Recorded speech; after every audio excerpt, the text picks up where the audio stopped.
SG Consultancy Services. Study MBBS in Russia, Philippines, Uzbekistan. దాంట్లో ఇప్పుడు కూడా 48 మంది వాళ్ళ దగ్గర ఉన్నారు.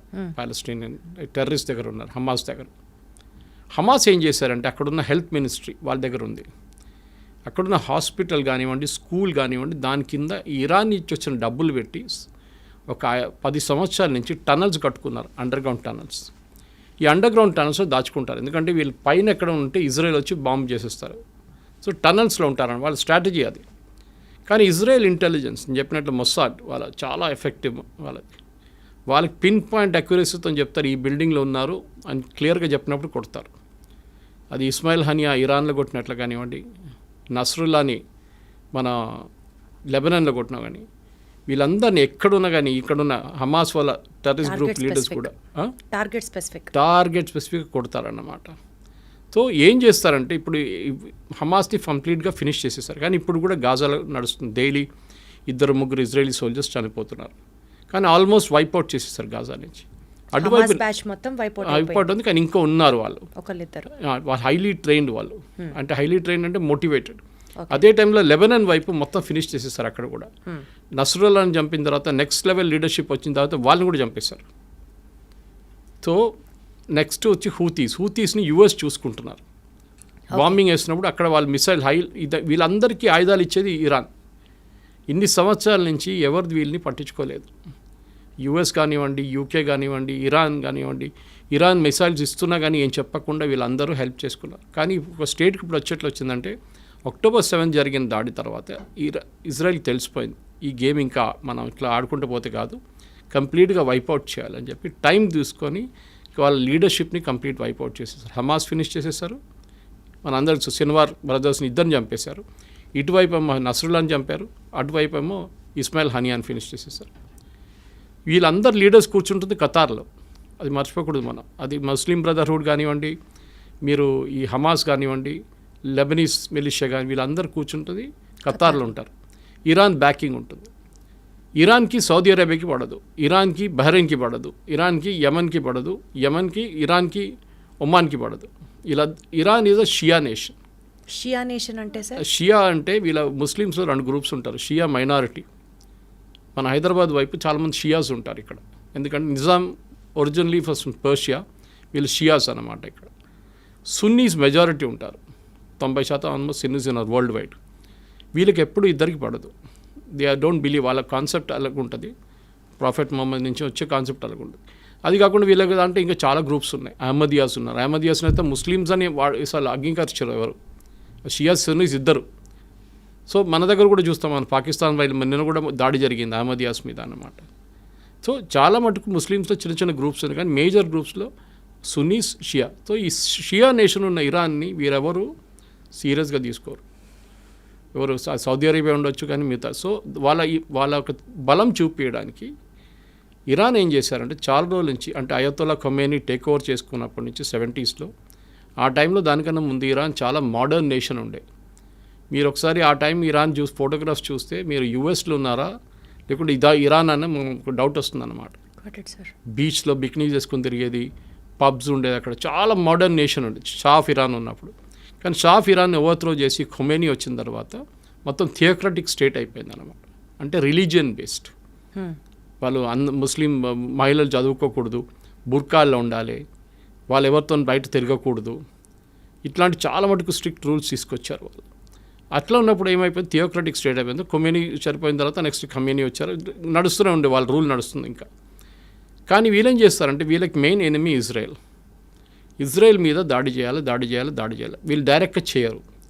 నేను చెప్పిన ఈ 3 గ్రూప్తోని చేపిస్తారు, హూతీస్, హమాస్, హెజ్బుల్లా 3 హెచ్లతో పని చేయించుకుంటారు వీళ్ళు. చాలా రోజుల నుంచి ఇజ్రాయెల్ పోన్లే అని చెప్పి ఊరుకున్నారు. కానీ అక్టోబర్ 7 జరిగిన తర్వాత their patience also ran out. వీళ్ళని వన్స్ ఫర్ ఆల్ ఫినిష్ చేసేసారని చెప్పి దిగారు వీళ్ళందరూ కలిసి. సో ఇజ్రాయెల్ గ్రేటెస్ట్ అడ్వాంటేజ్ ఏంటంటే వాళ్ళ మీద ఎప్పుడు దాడి జరుగుతూనే ఉంటుంది. నేను చెప్పాను చూడండి, 6 Day వార్ జరిగింది, ఇంకోటి యామ్ కిపూర్ వార్ అని ఇంకోటి ఉండే. వాళ్ళ హోలియెస్ట్ హాలిడే రోజు దాడి చేశారు వాళ్ళ మీద. ఇప్పుడు మన దగ్గర దివాళీ రోజో లేకుంటే దసరా రోజో మనందరూ కొంచెం రిలాక్స్ అవుతాం, కానీ మన ఆర్మీ రిలాక్స్ కారు. కానీ వాళ్ళ టైంలో వాళ్ళ ఆర్మీ కూడా కొంచెం రిలాక్స్ అయిపోతారు ఆ టైంలో. చాలా ఫెస్టివల్స్ అంటే వాళ్ళు చాలా సీరియస్గా తీసుకుంటారు. అదే రోజు దాడి చేశారు. ఓమ్ కిపూర్ అని చెప్పి వాళ్ళ holiest days in their calendar అనమాట. ఆ వార్ కూడా ఇజ్రాయెల్ గెలిచారు. సో వీళ్ళకేంటంటే ఇప్పుడు ఇరాన్కి మేజర్లీ ప్రూవ్ చేయడానికి అంటే మేము సౌదీ అరేబియా కన్నా పెద్దది, టర్కీ కన్నా మేము పెద్దవాళ్ళం అని చెప్పి వీళ్ళు మిసైల్ టెక్నాలజీని చాలా చోట్ల నుంచి కొనుక్కున్నారు. ఒకటి north Korea, mainly north Korea దగ్గర నుంచి కొనుక్కున్నారు వీళ్ళు టెక్నాలజీ అంతా. ఇంకోటి కొంచెం టర్కీ దగ్గర నుంచి కొనుక్కున్నారు. ఈ టెక్నాలజీని వీళ్ళు వాడుకున్నారు. దీని తర్వాత వీళ్ళు న్యూక్లియర్ అంబిషన్స్కి వచ్చేసారు. అక్కడే ప్రజెంట్ గొడవ అంతా మొదలైందన్నమాట. So you have to understand the historical context. దానికోసం మీకు ఫ్లాష్ బ్యాక్ అని చెప్పాను. 100% సార్, నాకు అంతా అర్థమైంది. థ్యాంక్ యూ సో మచ్ ఎంత క్లియర్గా ఎక్స్ప్లెయిన్ చేసినందుకు. ఫస్ట్ ఆడియన్స్కి కూడా హిస్టరీ తెలిస్తే ఇంకా ఎక్కువ ఫాలో అవుతారు. సార్ ఇప్పుడు కమింగ్ టు ది పాయింట్, అసలు ఇజ్రాయెల్కి ఇరాన్కి మధ్యలో ఎంతసేపు ఇరాన్ ఇజ్రాయెల్ని ఫినిష్ చేయాలి అన్న ఆలోచన అది కేవలం మతపరంగానే చూస్తామా, లేకపోతే డామినెన్సా, లేకపోతే పవర్ కోసమా, లేదా ఆయిల్ డామినెన్స్ కోసం ప్రపంచవ్యాప్తంగా ఆయిల్ మా దగ్గర నుంచే ఉండాలి అన్న ఒక ఆ స్టేట్మెంట్ కోసమా? అసలు ఎందుకు why is Israel being targeted now and then? ఇండియాను ఎందుకు టార్గెట్ చేస్తారండి? పాకిస్తాన్ కానీ మిగతా ఇస్లామిక్ నేషన్స్, టర్కీ చేస్తున్నారు, అజర్బైజాన్ చేస్తున్నారు. Why is India targeted? Hindu nation. Okay, Hindu nation అంటారు. కానీ మన దగ్గర ఉన్న ముస్లిమ్స్ ఆఫ్టర్ ఇండోనేషియా తర్వాత మన దగ్గర అందరికన్నా పెద్ద సెకండ్ లార్జెస్ట్ ముస్లిమ్స్ ఉన్న దేశం భారతదేశం. మీరు అడిగిన మతం పరంగా కాదు ఇది బేసికలీ వీళ్ళ లాజిక్. నేను స్టార్టింగ్ మీకు ఎక్స్ప్లెయిన్ చేశాను. Israel has no right to exist. రేపు చెప్తారనుకోండి పాకిస్తాన్ భారతదేశంగా ఉండనే అసలు వాళ్ళకి అర్హత లేదు. వాళ్ళని ఫినిష్ చేసేయాలంటే మీరు ఎట్లా రియాక్ట్ అవుతారు? మా దేశం, మా ప్రాబ్లం మీకెందుకు అని చెప్పి ఇజ్రాయెల్ ఏం చేశారంటే సరే వీ హ్యావ్ టు ఎగ్జిస్ట్. మా మీద ఆల్రెడీ 2-3 పెద్ద యుద్ధాలు జరిగినాయి మా మీద, మేము అన్నీ గెలుచుకున్నాం. ఇంకోటి అక్కడ ఒక చుక్క నీళ్ళు పడదు, వర్షం పడదు. అప్పుడు కానీ వాళ్ళ అగ్రికల్చర్లో నంబర్ 1 ప్రొడక్షన్, టెక్నాలజీలో దే ఆర్ నంబర్ 1, మిలిటరీ టెక్నాలజీలో దే ఆర్ సూపర్. వాళ్ళ ఐరన్ డోమ్ చూసాం చాలా మటుకు. మనం ఇజ్రాయెల్ గురించి చెప్తున్నాను.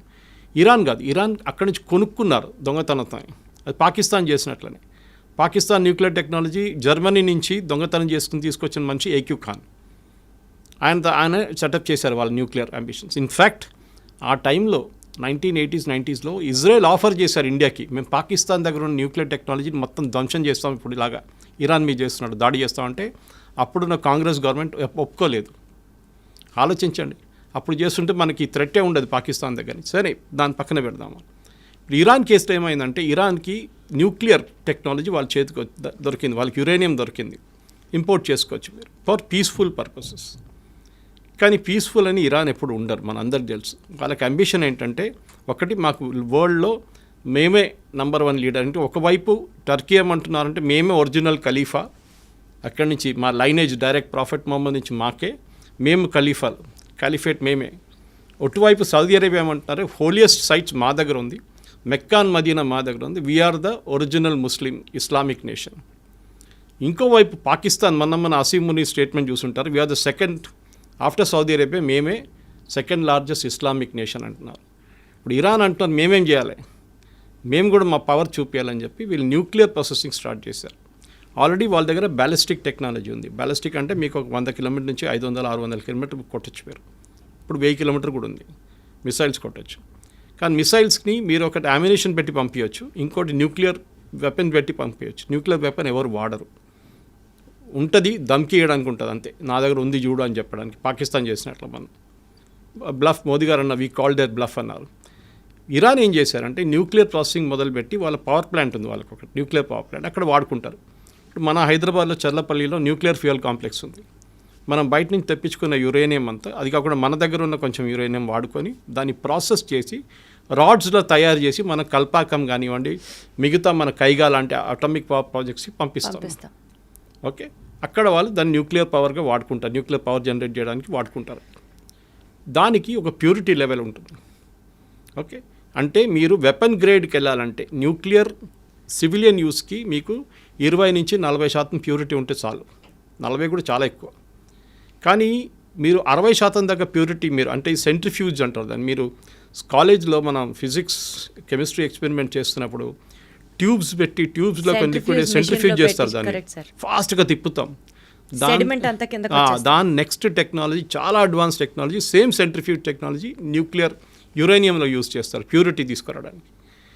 వీళ్ళు కూడా ఏం చేశారంటే ఇరాన్ ఈ కొంచెం రిలాక్స్గా ఉన్న టైంలో యూఎస్ కానీ అని కానీ బయట నుంచి ఏదో ఇంకో పేరు చెప్పి ఆ సెంట్రిఫ్యూజ్ తెప్పించుకున్నారు. సో వీళ్ళు ప్యూరిటీ ఎక్కువ చేస్తాడం మొదలు పెడితే యూఎస్ వాళ్ళు ప్రెషర్ పెట్టిన తర్వాత మేము బాంబ్ చేస్తాం మీ మీద అని చెప్పిన తర్వాత వాళ్ళు ఏం చేశారు, international atomic energy agency IAEA వీళ్ళు వరల్డ్ వైడ్ ఒక వాచ్ డాగ్ అంటాం మనం. అంటే ఎక్కడెక్కడ న్యూక్లియర్ టెక్నాలజీ ఉందో వీళ్ళు అక్కడ ఇన్స్పెక్షన్ చేస్తారు. It's UN body, independent UN body అన్నమాట. సో IAEA ఏం చేస్తారంటే వాళ్ళు వచ్చి ఇరాన్ మీద మేము మొత్తం నిఘా పెట్టబోతున్నాం. సో వాళ్ళు ఏం చేస్తారంటే ఇన్స్పెక్షన్స్ ఉంటుంది వాళ్ళకి, సర్ప్రైజ్ ఇన్స్పెక్షన్స్. మీరు ఎందుకు వాడుతున్నారు, మీరు ఎక్కడి దాకా వచ్చారు, లేదు చూడండి మేము సివిలియన్కే వాడుకుంటున్నాం, ఆ రికార్డ్ చూసుకోండి అని చెప్పి అంతా చూపిస్తారు. అది కాకుండా వాళ్ళు CCTV కెమెరా పెడతారు, చాలా హై రెజల్యూషన్, కంటిన్యూస్ మానిటరింగ్ ఉంటుంది ఇరాన్ మీద అన్నమాట. మన మీద కూడా ఉంటుంది, ఒక్కొక్కసారి మనం కూడా డిస్క్లోజ్ చేయాల్సి వస్తుంది. సో అది కాకుండా ఇరాన్ ఏం చేశారంటే ఈ ప్యూరిటీ ఎక్కువ పెంచడం మొదలుపెట్టారు. 50 దాకా వచ్చారు, 50 నుంచి 55కి వచ్చారు. మొన్న 55కి వచ్చినప్పుడు సడన్గా ఇజ్రాయెల్ ప్యానిక్ అయ్యారు. ఎందుకంటే ఒకసారి 60% క్రాస్ చేస్తే వీళ్ళు న్యూక్లియర్ వెపన్స్ తయారు చేయొచ్చు. యురేనియం ప్యూరిటీ 60% కన్నా ఎక్కువ అయితే you can make nuclear weapons. అప్పుడు దాకా మీ సివిలియన్ యూస్కి వాడుకుంటారు. ఆ టైంలో అమెరికా నెగోసియేషన్స్ మొదలుపెట్టారు. మీకు గుర్తుంటుంది, ప్రెసిడెంట్ ట్రంప్ ఇరాన్తో మాట్లాడడం, ఫస్ట్ రౌండ్, సెకండ్ రౌండ్ బహ్రెయిన్లో జరిగింది, ఒమాన్లో జరిగింది టాక్, కానీ ఇక్కడికి వెళ్ళట్లేదు. ఎందుకు ఇరాన్ ఫైనల్ ఏమేంటంటే మాకు బాంబు కావాలి. కానీ వాళ్ళు ఏమంటారు, మేము చేయట్లేదు, చూడండి మేము మంచి అబ్బాయిలు మేము ఏం చేయట్లేదు. కానీ IAEA ఏం చెప్పారంటే వీళ్ళు చీట్ చేస్తున్నారు, వీళ్ళు కెమెరాలు ఆఫ్ చేసేస్తున్నారు, కెమెరా మీద బట్టలు వేసేస్తున్నారు, ఏదేదో పని చేస్తున్నారు, సెంట్రిఫ్యూజ్ తెప్పించుకుంటున్నారు బయట నుంచి, ప్యూరిటీ ఎక్కువ చేస్తున్నారు. సో లాస్ట్కి వచ్చినప్పుడు ఒక 2 వారాల ముందు ఫైనల్లీ ఇజ్రాయెల్ డిసైడ్ చేసుకున్నారు, ఇంకా ఒక నెల ఆగితే 2 నెలలు ఆగితే వాళ్ళు వెపన్స్ గ్రేడ్ యురేనియం తయారు చేసుకుంటారు. దాని తర్వాత వాళ్ళని ఆపలేము, పాకిస్తాన్ లాగా అయిపోతారు. మా దగ్గర ఒక 100, పాకిస్తాన్ దగ్గర 80 వెపన్స్ ఉన్నాయి, న్యూక్లియర్ గ్రేడ్ వెపన్స్ రెడీగా ఉన్నాయి వాళ్ళ దగ్గర. మన దగ్గర 150 ఉంది, చైనా దగ్గర 500 ఉంది, US అయితే బియాండ్ థౌజండ్స్లో ఉన్నాయి వాళ్ళ దగ్గర. సో ఇప్పుడు ఏమైందంటే లోకంలో 5-6 నేషన్స్ ఉన్నారు, వెపన్స్ ఉన్న నేషన్స్. ఇరాన్ దగ్గర వస్తే వీళ్ళకి భయం ఏంటంటే ఇజ్రాయెల్కి వాళ్ళు ఎప్పుడైనా వాడుకుంటారు, ఎక్కడైనా వాడుకుంటారు. హుతీస్కి ఇచ్చేస్తారు, హెజ్బుల్లాకి ఇచ్చేస్తారు, హమాస్కి ఇచ్చేస్తారు, వాళ్ళ ఎగ్జిస్టెన్స్ ఉండదు ఇజ్రాయెల్. ఎందుకంటే ఒకసారి ఒక న్యూక్లియర్ బాంబ్ వేసిన తర్వాత దాని చుట్టుపక్కల ఉన్న 1000 కిలోమీటర్ దాకా మీరు అసలు ఉండలేరు. నెక్స్ట్ 5000 సంవత్సరాల దాకా ఉండలేరు మీరు అక్కడ. అది కంప్లీట్ అంత రేడియేషన్ ఉంటుంది అన్నమాట. మనం చూసాం హిరోషిమా నాగసాకిలో ఏం జరిగింది అనేది. సో న్యూక్లియర్ డెటనేషన్ అంటే చాలా సీరియస్ ఇష్యూ. దానికోసం మనం ఇప్పుడు డెటనేషన్ చేస్తున్నప్పుడు, మనం టెస్ట్ చేస్తున్నప్పుడు ఏదో ఒక డెజర్ట్లో వెళ్ళి చేసుకుంటాం మనం టెస్ట్. పోఖ్రాన్లో ఎందుకు టెస్ట్ చేస్తామంటే పోఖ్రాన్ డెజర్ట్ నడిమిట్లో ఉంది, మన థార్ డెజర్ట్ నడిమిట్లో రాజస్థాన్లో. అది కూడా లోపలికి తవ్వి 20 కిలోమీటర్ లోపలికి వెళ్ళి, లేకుంటే 15 కిలోమీటర్ లోపలికి వెళ్ళి అక్కడ మనం వెపన్ పెట్టి టెస్ట్ చేస్తాం దాన్ని. సో రేడియేషన్ పైకి రాకుండా, చిన్న ఎర్త్క్వేక్ లాగా ఉంటుంది, భూకంపంగా వస్తుంది ఆ టైంలో, 3-4 రిక్టర్ స్కేల్ మీద వస్తుంది అనమాట. సో ఈ దాంట్లో ఇజ్రాయెల్ ఏం డిసైడ్ చేశారంటే 2 వారాల ముందు వీళ్ళని ఇట్లా ఇవ్వకూడదు, వీళ్ళు తయారు చేసుకుంటే వీళ్ళది ఫస్ట్ వీళ్ళ న్యూక్లియర్ అసెట్స్ మీద కొట్టాలి. సో వీళ్ళు 3-4 సైట్స్ ఉన్నాయి వీళ్ళ దగ్గర. సో ఈ న్యూక్లియర్ అసెట్స్ మీరు సివిలియన్ యూస్ ఒకటే, మీరు కల్పాకం లాంటి రియాక్టర్ కానివ్వండి, కైగా లాంటి రియాక్టర్ అంతా మనకు కనిపిస్తుంది బయట న్యూక్లియర్ ప్లాంట్ అంటే. కానీ న్యూక్లియర్ వెపన్స్ ఎప్పుడు స్టోర్ చేసేది మౌంటైన్స్ లోపల స్టోర్ చేస్తారు. మన పాకిస్తాన్ చూసాం, కిరాణా హిల్స్లో కొట్టాం మనం వాళ్ళ మీద. కొట్టలేదని మనం అంటున్నాం, కానీ జరిగింది. We didn't hit the weapons directly, కానీ దాన్ని కైరానా హిల్స్ ఫేస్ అంటే మౌంటైన్ లోపల ఎంటర్ అయ్యే గేట్ ఉంది చూడండి, అక్కడ కొట్టాం. ఇప్పుడు దాంట్లో లోపల ఎంటర్ చేయలేకపోతున్నారు పాకిస్తాన్. అక్కడ ఏం జరిగిందో వాళ్ళకి తెలియదు. ఇజ్రాయెల్ కూడా అదే స్ట్రాటజీ యూజ్ చేశారు. ఇన్ఫ్యాక్ట్ చాలా మటుకు డిఫెన్స్ ఎక్స్పర్ట్స్ ఏమంటున్నారంటే భారతదేశం చేసిన అదే స్ట్రాటజీ పాకిస్తాన్ వ్యతిరేకంగా ఇజ్రాయెల్ చేశారు. ఒకటి, ఫస్ట్ వాళ్ళు ఏం చేశారంటే వాళ్ళ ఎయిర్ డిఫెన్స్ కొట్టుపడేశారు మొత్తం. మనం కూడా అదే చేస్తాం. Exactly sir. Chinese air defence system ఉండే మొత్తం ధ్వంసం చేసిన తర్వాత మనకు ఫ్రీ రైడ్ అయిపోయింది. మనకి వాళ్ళ ఎయిర్క్రాఫ్ట్ టేక్ ఆఫ్ చేయలేకపోయినారు, మన రన్వేని కొట్టాం. సో దేవర్ స్టక్. మన వాళ్ళకి ఫ్రీ టైం దొరికింది, మిసైల్స్ కూడా ఎట్లా కావాలంటే అట్లా కొట్టారు మన వాళ్ళు.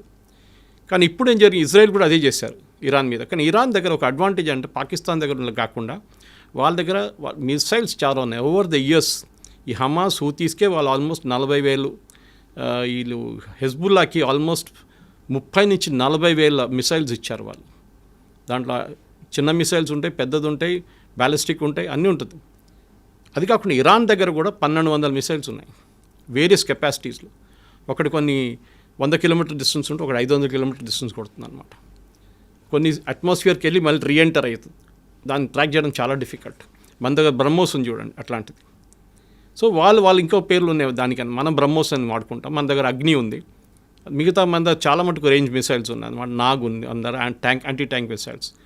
ఇరాన్ ఏం చేస్తారంటే ఇప్పుడు ఈ జరిగిన దాడిలో ఫస్ట్ వాళ్ళ మీద దాడి జరిగినప్పుడు ఇజ్రాయెల్ ఏం చేశారంటే వాళ్ళ మేజర్ కమాండర్స్, ఆర్మీ చీఫ్ కానివ్వండి, వాళ్ళ ఎయిర్ ఫోర్స్ చీఫ్ కానివ్వండి, వాళ్ళ మేజర్ ఆర్మీ కమాండర్స్ని 10 మందిని చంపేశారు.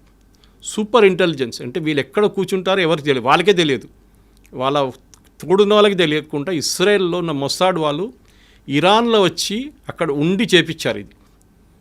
ఇప్పుడు మీకు ఇక్కడ వచ్చే ముందు రికార్డింగ్ ఒకటి వింటున్నాను, వీళ్ళ మొబైల్ ఫోన్స్ ట్రాక్ చేశారంట. అప్పుడు వీళ్ళు ఏం చేశారు, మొబైల్ ఫోన్ ఆఫ్ చేసి పెట్టేస్తారు. మీరు మొబైల్ ఫోన్ ఆఫ్ చేస్తే మిమ్మల్ని ఎవరు ట్రాక్ చేయలేరు.